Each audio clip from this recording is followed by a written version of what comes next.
Bonjour. Jean, l'évangile de Jean, chapitre 6, versets 47 à 51. C'est Jésus qui parle. En vérité, je vous l'ai dit, celui qui croit en moi a la vie éternelle. Je suis le pain de vie. Vos pères ont mangé la manne dans le désert et ils sont morts. C'est ici le pain qui descend du ciel, afin que celui qui en mange ne meure point. Je suis le pain vivant qui est descendu du ciel. Si quelqu'un mange de ce pain, il vivra éternellement. Et le pain que je donnerai, c'est ma chair que je donnerai pour la vie du monde. Faisons la lecture de ce passage pour introduire le sujet de notre méditation ce matin. Et c'est quoi? C'est la troisième loi qui gouverne la vie du Fils. Rappelez-vous, j'avais dit qu'il y a 7 lois. La première, c'est la loi de l'adoration en esprit en vérité, Jean 5. La deuxième, c'est la loi de la dépendance, toujours dans Jean 5.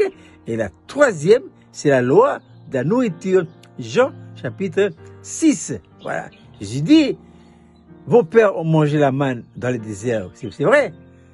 Mais ils sont morts. Ils sont morts. Celui qui mange de ce pain que je vais donner là, ne mourra jamais. Il vivra éternellement. Et ce pain, c'est quoi? Jésus dit, celui qui mange ma chair et qui boit mon sang vivra. Nous devons apprendre à faire de la vie de Jésus notre nourriture de tous les jours. Et comment ça? En faisant usage de sa vie. Apprenons à faire de la vie de Dieu notre vie.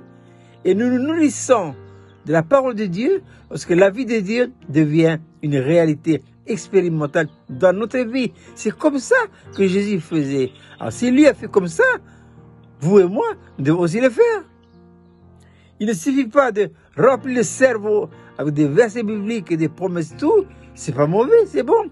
Mais si nous ne faisons pas de ces paroles-là un élément expérimental dans notre vie, ça restera pour nous lettre morte. Il n'y aura rien. Jésus a dit dans Jean chapitre 16, si vous savez ces choses, vous êtes heureux, pourvu que vous le mettiez en pratique. Voilà. Jésus avait répondu à Satan après le baptême, puis conduit par le Saint-Esprit dans le désert pour être tenté. Et le diable lui avait dit, si tu es fils de Dieu, pour toi, il n'y a pas de problème. Hein? Après ce temps de jeûne, tu peux transformer les cailloux en pain. Et Jésus a dit quoi? Oui, je peux le faire, mais je ne veux pas le faire. Mais pourquoi?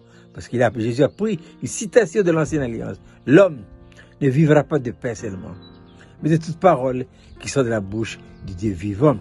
Faisons de la parole de Dieu une nourriture spirituelle en faisant la nôtre, en l'expérimentant.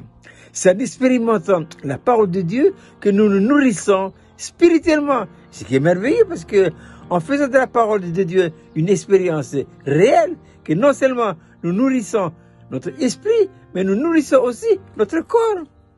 Que se passe-t-il pendant le temps de jeûne, de prière?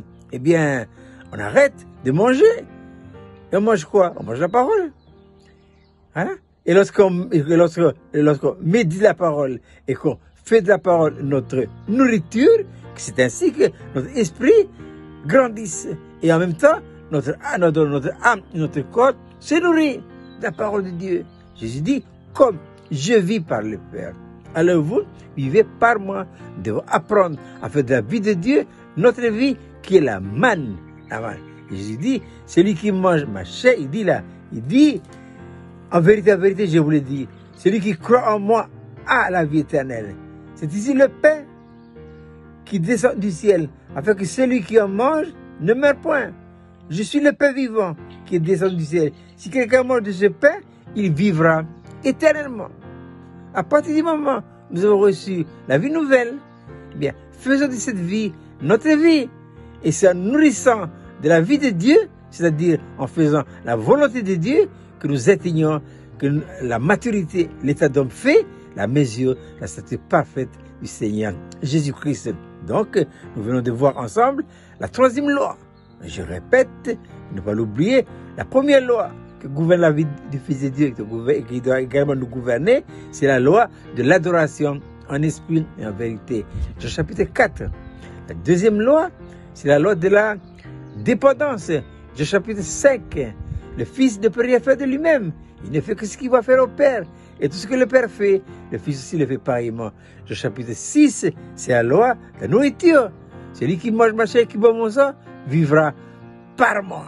Jésus se nourrissait de la vie de son Père et nous nourrissons-nous de la vie du Fils de Dieu. La prochaine fois, nous verrons la quatrième loi.